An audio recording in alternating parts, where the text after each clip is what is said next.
Incident at Hawks Hill by Alan W. Eckert. Chapter 8. It had been a bad night for Ben. Exhausted though he was, he slept only fitfully at best in the badger hole. One time he had awakened thinking he had heard someone call his name, but though he listened intently, all he heard after that was the persistent slashing of the rain and booming of thunder. And time after time as the night progressed, he had awakened with a start from his dozing, and stared up the burrow, expecting every time to see the bulky shadow of the badger blocking the entry. And once more it had. About the middle of the night she had come again, thrusting head and forelegs into the hole, until she was no more than a foot from the boy. It was her soft wheezing, accompanied by a peculiar whining, which roused him. This time, however, Ben was nowhere near as afraid as he had been at first. Rather, he was angry, and he scolded the animal sharply. "Why don't you go away and leave me alone?" he said loudly. "What do you want, anyway? If this is your hole, it's just too bad. I'm using it now. You just go on away, you hear me? Get out of here." The badger merely cocked her head and let a faint hiss escape her. Even when Ben scooped up another handful of muddy dirt and tossed it at her, she did no more than flinch and growl a little. Ben promptly growled back at her, and then chattered in the various ways he had heard her chatter. For an instant it had seemed she would come in even more, but then she backed out and was gone again. Rain was still falling rather steadily, but the thunder and lightning had ended. In a moment the trickle of water resumed running down the hole, and Ben bent his head and tried to lap some up with his tongue. It was so heavy with mud, however, that it nearly made him gag, and so he stopped and bent one arm back far enough that he could rest his head on it. After a while he fell asleep once more. As the night wore on, he cried out several times in his sleep for his mother, and he moaned frequently. Once he woke himself up, shouting, "Get out of here," but the badger was not there. Just before dawn he fell into a much deeper sleep, and it was not until an hour or more after sunrise that he woke again. The rain had stopped, and in the oval view of the sky that was visible to him he could see bright blue and occasionally little white puffs of clouds drifting past. He groaned when he first moved, his body stiff and aching from being so long in one position. He looked at his hands, and they were so caked with mud that he could not see the skin, and from the way his face felt, he knew it must be in the same condition. Remembrance of the events of the night came to him, and he shuddered. Had it all been a dream? Had he just imagined that a badger had come and tried to get down this hole? It had seemed so real, and yet there was no sign of the animal now. It dawned on him that he was terribly hungry as well as being thirsty. His mouth was gritty and had a muddy taste. He spat several times against the side of the tunnel to rid himself of it, but could not. After a few minutes he began to inch his way up the tunnel, and the fact that he had lost his shoes was now a help to him, because he could draw his legs up a little and dig his toes into the earth, where the floor of the tunnel met the sides. Thrusting in this way with his feet, and likewise digging his fingers in ahead of him, he slowly squirmed his way back to the surface. The brightness of the morning sun made him squint as he raised his head and shoulders above the hole. The broad basin-shaped slab of rock beside the entrance had filled with water, a gallon or more of it, and it was clear and inviting under the slanting rays of the sun. He dipped his head to it and drank greedily, sucking the water in with an extravagant slurping and gulping. He raised his head, gasping, belched out some of the air and swallowed, and drank again. The water was muddying where his face touched it, and he looked at his hands again and wrinkled his nose at their condition. He was on the point of washing them clean in the puddle when he hesitated. No, he might want another drink before he left here. He was distinctly proud of such foresight. He came out of the hole the rest of the way, and again frowned as he saw the condition of his clothes. Shoes gone, socks nearly pulled off, trousers torn, everything he wore saturated by water and heavy with mud. His scraped knee beneath the rip in his trousers was caked with mud, and he touched it gingerly, wincing a little. He pulled his socks the rest of the way off, squeezed what water he could out of them, and put them in his pants pocket. Droplets of water glistened diamond-like with reflected sunlight on the surrounding grasses, and he got up stiffly and walked into the heaviest nearby growth. Almost immediately his pants from the knees down became newly saturated, and his bare feet, sliding against the grass, were being cleansed of mud. He ran a little way and stopped. Almost all the mud was gone from his feet, and the trouser legs were extremely wet, but nowhere near as muddy as they had been. He dropped his hands and knees and swung his arms back and forth for the grasses, advancing a little with each swing. He was delighted with how the mud was being washed away. When his hands were clean, he got them good and wet in the same manner, and then scrubbed at his face, feeling the mud there become slick, and then begin coming away on his hands. The job he did was far from thorough. When he gave up, he had cleaned a circle of his face, which took in the eyes, nose, and mouth, but leaving a fairly heavy border of muddiness all around, so that he looked ludicrously like a monkey with a bare face framed in dark fur. The flapping of his torn trouser leg bothered him, so he ripped it off at the knee. It felt better, and he tried to rip the other one off the same way, but he was not strong enough to get the initial tear started, so he finally gave up the attempt. His hair was heavily plastered with mud, but except for running his hands through it several times to get rid of the biggest lumps, there was little he could do with it. He was thirsty again, and suddenly very glad indeed that he had not badly muddied up the water, which had collected in the depression of the flat rock. He returned to it and drank again, less noisily this time. He sat on the ground beside rock and hole, and for the first time this morning considered its predicament. He still had no idea whatever where he was. The rolling fields looked bewilderingly the same in all directions, and the scattered potholes and rocky outcroppings he could see appeared virtually identical to him. He tried to remember from which direction he had arrived at this point, but his running and stumbling to escape the rain, along with the hours of confused wandering before that, had completely disoriented him. He thought of the badger again and very nearly concluded that the night's encounters had simply been a dream. Yet it had seemed so real. Even now he could remember the sounds of the fierce animal had made, the ferocious snarls and hissings and deep growls, the whinings and the gruntings. Could he have dreamt all that? And if it really wasn't a dream, then where was the badger now? Why was there no sign of it? His gaze swept around the vicinity and then paused at the hole near his feet. There was a sign. With a little exclamation, he got to hands and knees and looked at the marks in the mud where his own hands or feet or knees had made contact. But what was this, and this, and this? They were the tracks of an animal, a big animal. The footprints were easily 3.5 inches long and correspondingly broad. Toe prints were there as well, and at the ends of these the deeper gouges made by claws. It hadn't been a dream after all. A badger had come here last night, probably even early this morning as he slept, or the tracks would have been obliterated by the rain. Again he looked around, more carefully now, but except for a little flock of red-winged blackbirds in ragged flight disappearing over the closest hill, there was nothing moving that he could see. The low rock pile to his right blocked his view in that direction, and he moved over that way to see what was behind it. At the base of the rocks some wild roses were growing, and he suddenly stopped and plucked 4 or 5 of the plump rose hips that had formed. He popped one of these into his mouth and chewed, made a wry face, and was on the point of spitting it out, but then hunger prevailed, and he continued chewing and swallowed it. One by one he ate the others, though his distaste was evident. He looked around for more, found 2 others he had missed, and ate them also. They did little to satisfy his hunger, but at least his stomach had something to work on. From a distance beyond the rock pile, he heard a noise he couldn't identify, and a natural caution took hold of him. Carefully he moved and peeked around the rocks, and for an instant felt a surge of excitement as he saw a man riding a horse no more than a 1/4 mile distant to the west. He couldn't tell who it was, and he was considering running out with wildly waving arms to attract the rider's attention, when he saw the dog.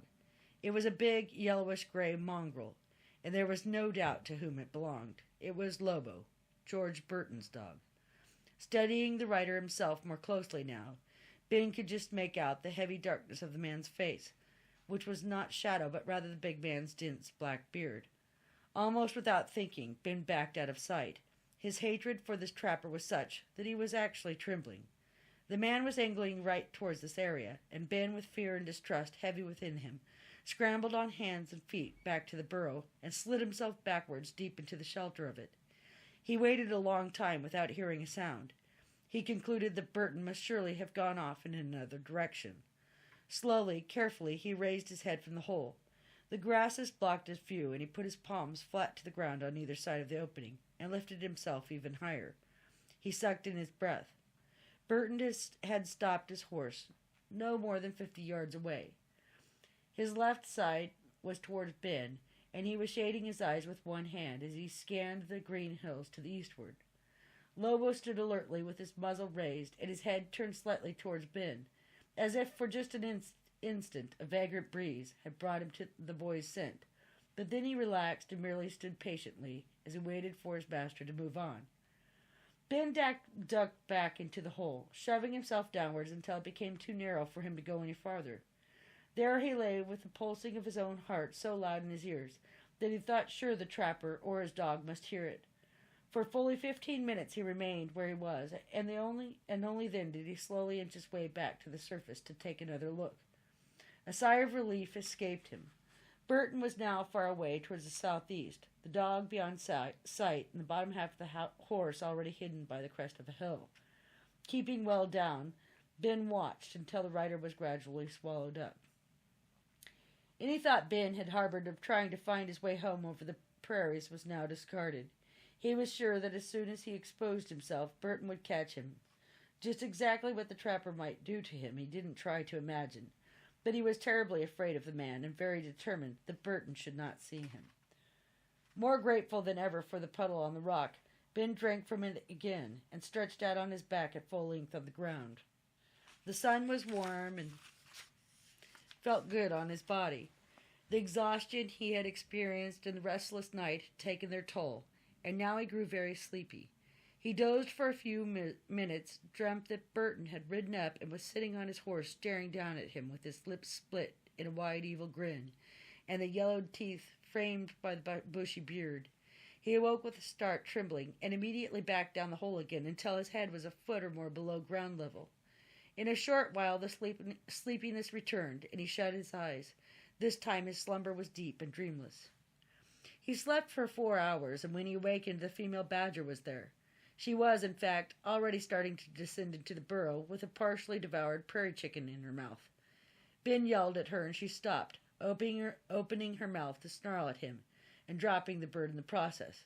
It rolled over once towards him, and he snatched at it and caught it by the leg and pulled it to himself. The snarling of the badger died away, and was replaced by a low, curious whining. Ben made the same sound, watching the animal closely. Strangely, now that it was daylight, he no longer felt so afraid of the creature. He looked curiously at the broad, white-streaked head, at the intelligent eyes studying him so close to his own face, and he saw no sign of fear there, no indication of intent to attack. There was only a sort of returned curiosity about his diminutive human being in the burrow. Ben, with this opportunity for closer examination of the animal by daylight, noted 2 things specifically about her. One was the deeply notched right ear, and he smiled when he saw it. "You're the same one," he said softly. "You're the one I fed the baby mice, too, aren't you?" The badger snarled again, faintly, at the sound of his voice, and a low hiss issued from her mouth. But then she cocked her head, as if intrigued by the strange sounds he was making. She moved inward just a little more, and it was then that Ben noticed the second thing. Her right front foot was grossly swollen, and the 2 outermost toes were newly missing. He frowned and made a little sympathetic sound. "You hurt your foot, Badger," he said. "I bet it really hurt. I wonder how it happened." The big female badger cocked her head again, and steady chatter noise left her. Ben grinned and mimicked the sound, and then grinned even more broadly when she cocked her head the other way. He moved his hand forward to touch her, but she jerked back, though she still stayed at the burrow entrance. Except for the handful of rose hips he had eaten earlier this morning, Ben had had no food since breakfast the day before, and he was ravenous. He looked at the remains of the bird the badger had dropped. The head and neck were eaten away, and most of the viscera had been devoured as well as a small portion of one side. It looked far from appetizing, but Ben was too hungry to care.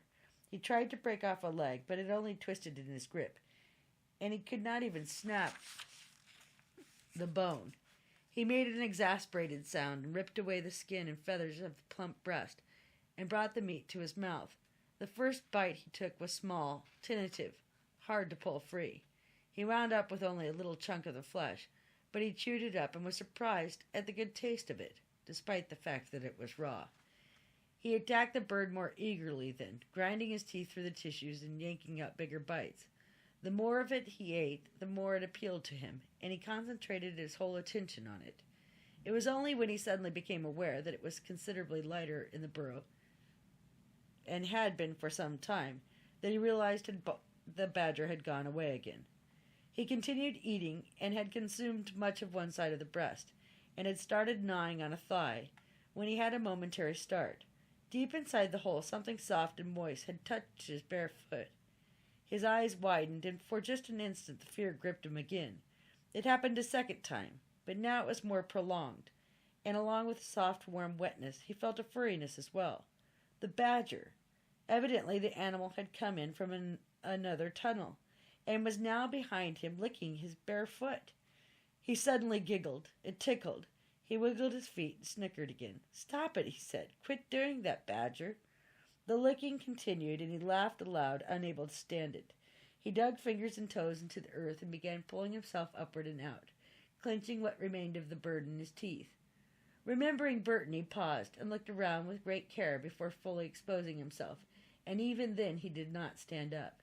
He drank again from the puddle and sat cross-legged on the ground, watching the burrow and expecting to see the badger emerge from it. She did not, and after a little while he began gnawing at the bird again. He finished eating the flesh from the bones of thigh and leg. When he next looked around, the badger was crouched quietly 6 or 7 feet away from him, in the grass, watching him eat. She had not emerged from this hole here, and so, Ben reasoned, she must have come out of the other exit. Once more he tried to break off a piece of the bird to give it to her, but the tendons were too tough, and he could not.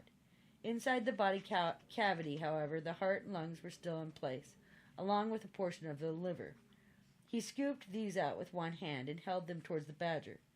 She showed her teeth briefly, as if to snarl, and then simply looked at him.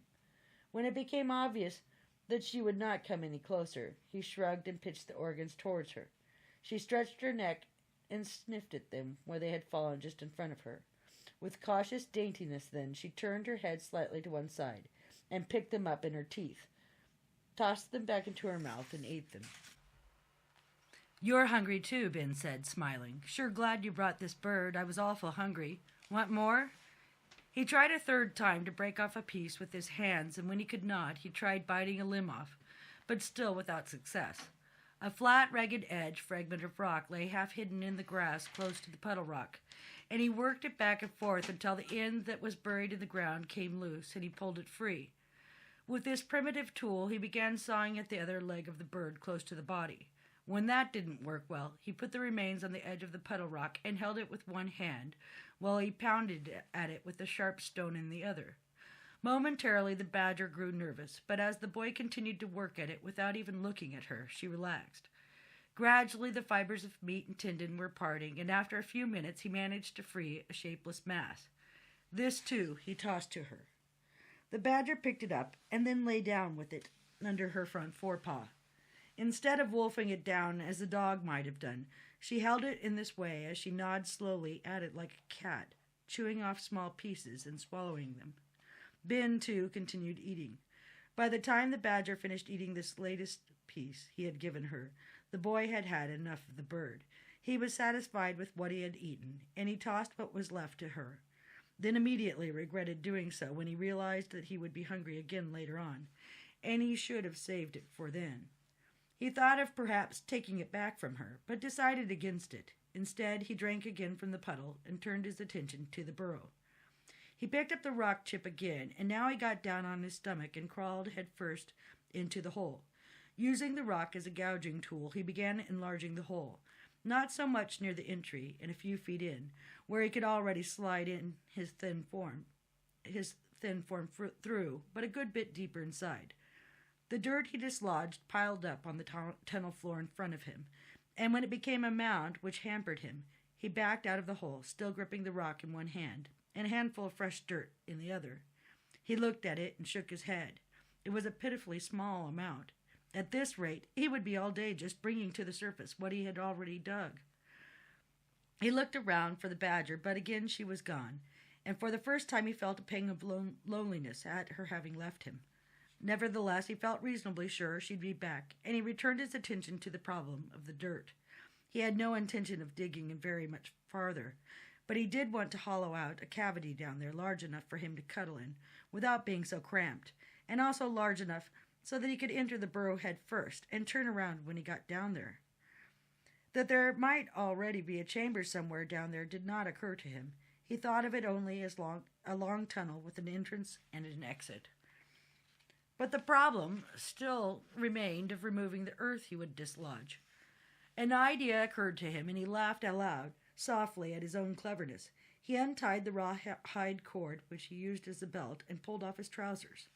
Then he bunched the waist of the trousers together quite firmly, pulled the cord snug, and tied it in a triple knot. By carrying it into the hole with him and stuffing dirt into the leg, he would be able to bring out quite a quantity each time. He might lose some, he supposed, through the leg torn off at the knee, and so he took one of his socks from his pocket and tied it tightly around the trouser leg at the crotch. He laughed again, proud of his own ingenuity and achievement, and re-entered the burrow. He had to push a hole through the accumulated dirt to get the trousers through it, and then, with the tied waist of the pants farther down the hole and the open leg toward him, he began stuffing dirt into it. The makeshift container held much more than he had thought it would, taking not only all that he had already dislodged, but even some that he now hollowed out to fill it up. He backed to the surface with his first load and scattered it in the grass. Suddenly he ducked until only his head from the eyes up was showing above the buffalo grass. Far in the distance a horseman was riding, changing direction frequently, but angling generally southwestward. Though there was no sign of the dog Lobo, Ben was sure the rider had to be Burton again. He continued to watch closely, prepared to duck down the hole. But except for turning in his direction briefly once or twice, the horseman never approached nearer than about 500 yards. When at last he disappeared over a rise far to the southwest, where once again dark clouds were building on the horizon, Ben returned to the burrow and resumed his work. He was about to the point where he planned to make a larger cavity, when he detected that the tunnel was changing. It was no longer angling downward, but instead moving off parallel with the ground level. He stuck his head far down to stare into the darkness, and then sucked in his breath. Instead of an absolute blackness, as he more or less anticipated, the tunnel was just vaguely visible, stretching ahead of him. And another 8 feet farther on, it expanded into some sort of a dimly visible chamber. All thought of digging a hollow of his own left him now, and he worked with renewed energy, heading towards that opening ahead. 5 times he backed to the surface to empty the bulging trousers, scattering the dirt by swinging the trousers around in a circle, rather than just dumping it in a pile. On the 5th emptying, he spied another horseman, much closer. He could see it wasn't Burton, but equally he could see that it was no one he could recognize. Immediately he scrambled on hands and knees through the grass, back to the burrow, and plunged in head first. He went down to the turn and lay there quietly for half an hour, but heard no sound in all that time. Again he moved forward, and this time, with the trouser bag only half full, he was able to get into the chamber. Pushing the trousers ahead of him, he drew himself into the room, tossed the load of dirt still in the pants to one side, and was delighted to find that he could actually stand up. Though illumination through the chinks and cracks in the rocks above was faint at best, his eyes were by this time so accustomed to the darkness of the tunnel that the interior of the room was quite plainly visible to him. He inspected the large conical chamber thoroughly, feeling the dried grasses and clumps of brown, long-dead moss, bending over with his face nearly at floor level to peer into the impenetrable darkness of the long escape tunnel so close to the one he had entered by. It was a combination of thirst and curiosity which, after a bit, sent him squirming, head first this time, back to the surface. Far, far in the distance, directly south, was a speck which had to be a horseman, but whether or not it was the last one he had seen or yet another, Ben could not determine. There was no danger at such distance that he himself would be seen, and so he drank his fill from the now considerably diminished rock puddle. A gnawing loneliness was gripping him again, now that he had nothing to occupy his attention, and unexpectedly he felt tears welling in his eyes. "Mamma," he said aloud, though softly, Mama, where are you? The only answer was the swishing and rustling of the grasses in a freshening breeze, and the first dull rollings of thunder in the western distance. With his bare legs exposed to the breeze, he suddenly trembled. He was getting hungry again, and he wished he had not given the remains of the prairie chicken to the badger. He went to the spot where she had taken it, but nothing was there, not even a bone. And then he was crying, with great shuddering sobs, racking his little body, standing there alone and dwarfed by the immensity of the prairie around him and the limitless sky above. He sat by the entrance of the den, and every now and then, interspersed with his sobbing, he would call for his mother. Several times he said the name of his big brother John, and once, in a plaintive and subdued way, he even called Daddy.